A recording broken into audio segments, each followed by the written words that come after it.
My second ever Ascension, and we're keeping the cat theme today by going with Kitty Pryde, a mutant character that I've recently fallen in love with, and it's been pretty nice to get to use her a lot. Started out with Alliance War, and I was like, oh wow, she's actually really fun.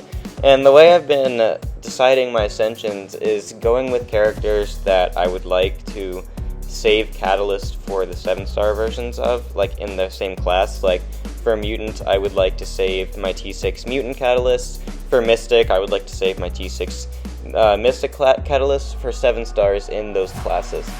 So by doing this, I can essentially get a rank 5 Kitty Pryde and a rank 5 Tigra without having to use the T6 CC that I'd rather give to 7 stars. And since obviously you can't ascend 7 stars, that's just the smartest way I've been going about doing it. So yeah, Kitty Pryde was a mutant I really wanted to get to rank 5, and well, there was actually another mutant that I used those T6 catalysts on that I haven't revealed to YouTube yet. Another mutant that I took to 6-star rank 5 right after Danny Moonstar, but I'll reveal that later, another day.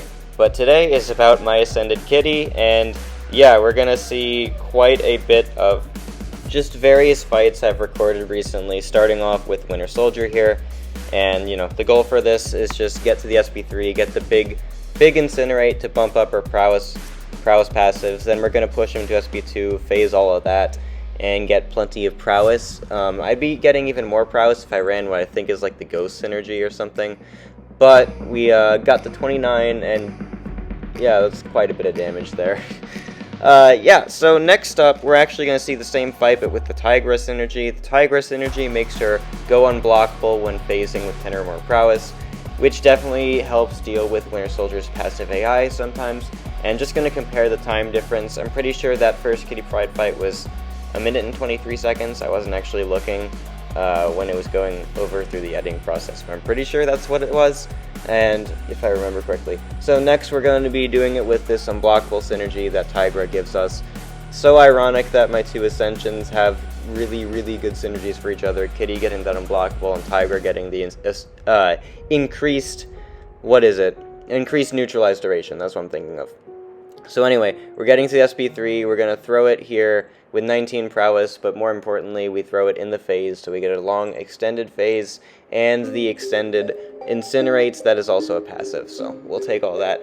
And my brain just thought I had prowess there. I dashed into a special attack to phase it, and that was a little stupid on my part, but it's okay. We're just going to build some prowess, get to another SP2, and it's going to take a little bit to build some prowess, but we're finally getting the hang of it.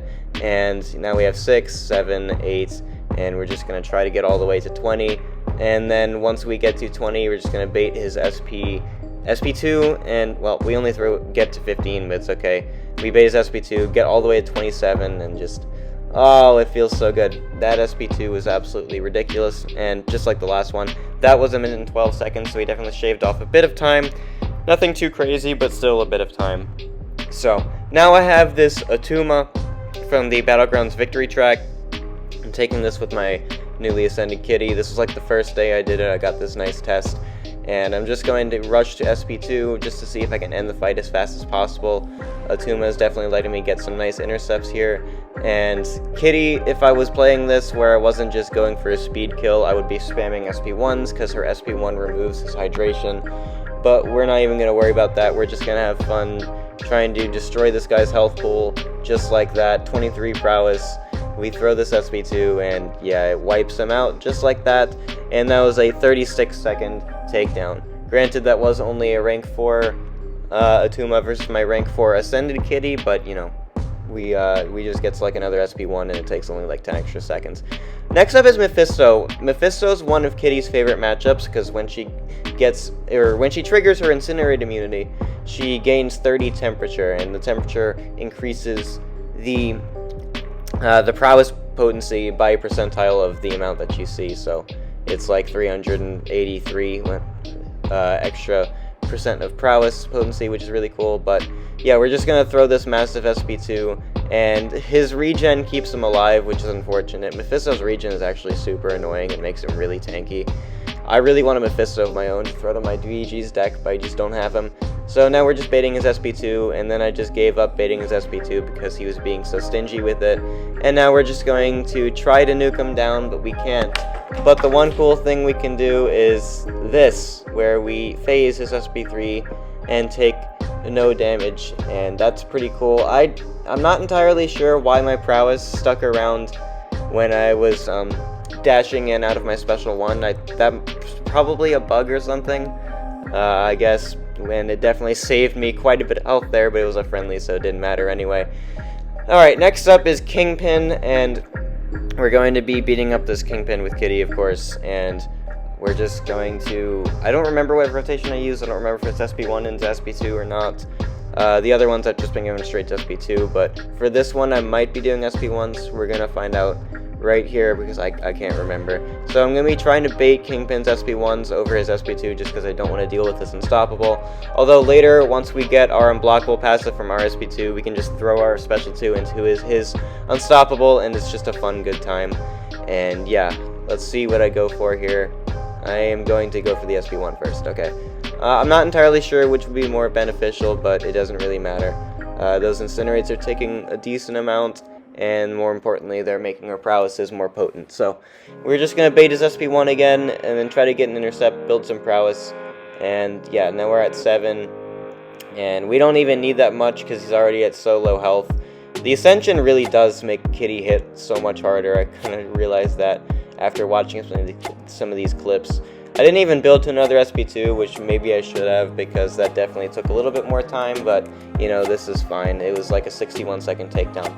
So anyway, next up I have some Alliance War fights from the off-season war I took this morning, and this is a Buffet Overtime Misty Knight, and we're taking this with Kitty because two of Misty Knight's most annoying mechanics, and really her only annoying mechanics besides her semi-hard-to-deck special attacks, are her evade, which Kitty doesn't really care about too much because if she evades and tries to punish you, you have the phase mechanic, and also the fact that Misty likes to purify a lot, but we don't really give her stuff that she can purify, so it doesn't really matter. We're almost never going to parry stun her, and that evade when the prowess goes away is really unfortunate, but, you know, we're fine. I misdexed the SP1 there, and it crit me big, which is unfortunate. Kitty's health pool is super tiny, so it definitely hurts a lot when you get hit. But either way, yeah, we're not really giving her a lot of stuff to purify, and oh my gosh, I don't even know what happened there. That really sucks, but it's okay, because off-season war, I can afford to mess up a little bit.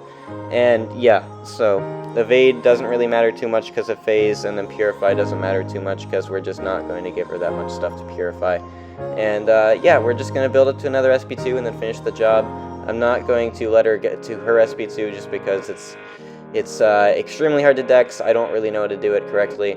I know it's definitely 100% possible because I have done it before. It was like I did it before on accident almost. Anyway, so that SP2 finishes the job.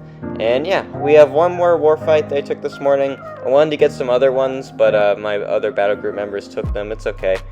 But either way, next up is this Sauron on Hazard Shift, and obviously we want Incinerates on ourselves, and the shocks we really don't even care about too much because when we're phased, we're not going to take any damage, and we have willpower from those shocks. It's going to be a little annoying when the phase goes away, but we're just going to try to not let that happen. So this guy did place with recoils because it's off season, so a lot of people do that, but you know, this fight is still super challenging because he's only taking damage from the recoil mastery itself, and the Liquid Courage double edge portion doesn't really do much to him because he's immune to poison and takes barely any bleed damage.